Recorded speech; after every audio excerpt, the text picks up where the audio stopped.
Hello. Welcome back to the show. I am so glad you're here with us today. Just take a second, find a comfortable spot, and let's just breathe for a moment. How are you doing today, Jamie?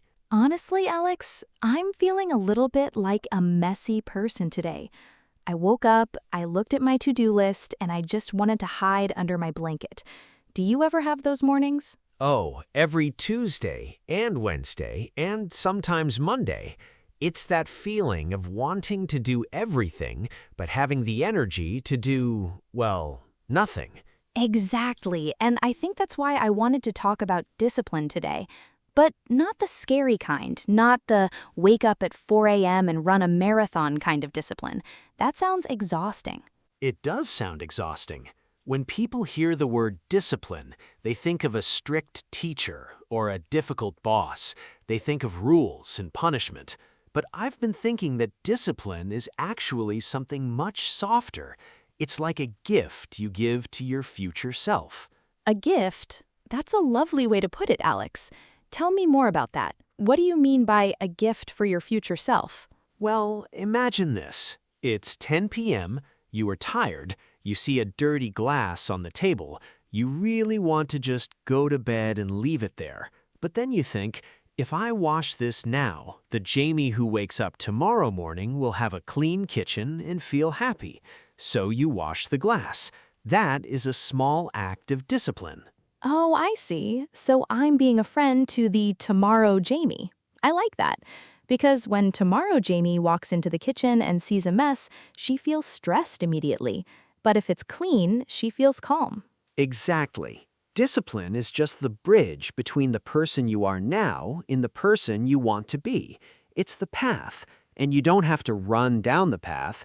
You can just take one small step. You know, I had a moment like this recently with my morning walk. I told myself I would walk for 30 minutes every day. And for 3 days, I did it. I felt like a hero. But then on the fourth day, it started raining.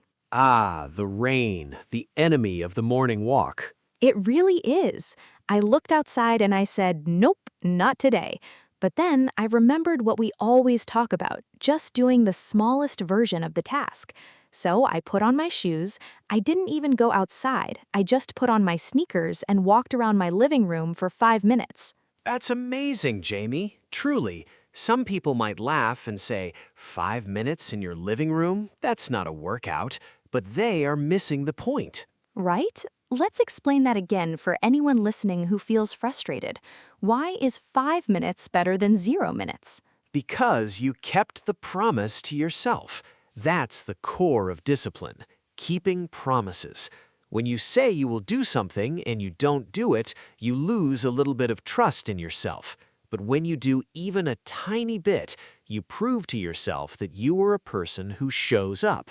Showing up. I love that phrase. It means being there. It means starting. Sometimes starting is 90% of the work, don't you think? Absolutely. Once the shoes are on, the hard part is over. Here's a thought for you and for our friends listening at home. What is one tiny thing you've been avoiding because it feels too big? Maybe it's studying English, or cleaning a drawer, or calling a friend. For me, it's definitely my emails. I see 50 emails and I think I need 3 hours to answer these, so I do nothing. So let's try this together. What if the rule was just one email? Just one, not 50, just one. One email feels easy. I can do one email while my coffee's brewing. Exactly. And that is how you build the discipline muscle. You don't go to the gym and lift the heaviest weight on the first day. You start with the light ones. You build strength slowly. I think we often fail because we try to be perfect. We think if we can't do it perfectly, it's not worth doing. Like, if I can't study English for an hour, I won't study at all. Yes, the all or nothing trap. It's a very dangerous place to be. But imagine if you just learned one new word today, just one. By this time next year, you have 365 new words. That's a huge change. It really is. And I think it helps to make it fun, or at least not miserable. I call it temptation bundling. Have you heard of that? No, tell me. It sounds like a package of chocolate. Close. It's when you take something you have to do, like discipline, and you bundle it or tie it to something you love to do. For example, I only allow myself to listen to my favorite podcast while I'm folding laundry. Oh, that's brilliant. So you actually look forward to the laundry because you want to hear the podcast. Exactly. Now I'm disciplined about the laundry, but I don't even notice it because I'm focused on the story. It makes the have to feel like a want to. I love that. It's about being kind to your brain. Our brains are like toddlers sometimes. They don't want to sit still and work, they want to play. So you have to trick them a little bit. Trick your brain. I'm going to write that down. But Alex, what happens when you fail? Because let's be honest, we all have days where we just don't do the thing. We miss the walk, we eat the cake, we don't study. That is such an important question. When you fail, and you will because you're human, the most disciplined thing you can do is forgive yourself quickly. Forgive yourself. That sounds like the opposite of discipline. It feels like it, right? We think we should be angry at ourselves. We think if we are mean to ourselves, we will do better next time. But science shows it's the opposite. When we feel shame, we want to hide, and when we hide, we stop trying. Wow, so being mean to myself actually makes me less disciplined? Exactly. If you miss a day, just say, okay, that happened. I was tired. I'll start again with one small step right now. Don't wait for Monday. Don't wait for next month. Just the next minute. Don't miss twice. I read that somewhere. If you miss once, it's an accident. If you miss twice, it's the start of a new habit. I love that. Don't miss twice. It's a very realistic rule. It allows for life to happen because life is messy. Your car breaks down, your kid gets sick, you get a headache. Discipline isn't about being a robot. It's about being a person who knows how to get back on the path. I'm feeling much more encouraged now. Discipline isn't a mountain I have to climb. It's just a series of small choices. It really is. It's choosing the future you over the right now you. So for our friends listening, maybe we can give them a little challenge. Nothing big, just a Jamie-sized challenge. I like that. A Jamie-sized challenge. What should it be? How about this? For the next 24 hours, find one thing, just one, that takes less than 2 minutes and do it immediately. Don't think, don't plan, just do it. Like washing that one glass. Yes, or hanging up one coat, or writing down one sentence in English. Just 2 minutes. I'll do it too. My 2-minute task will be clearing off my desk.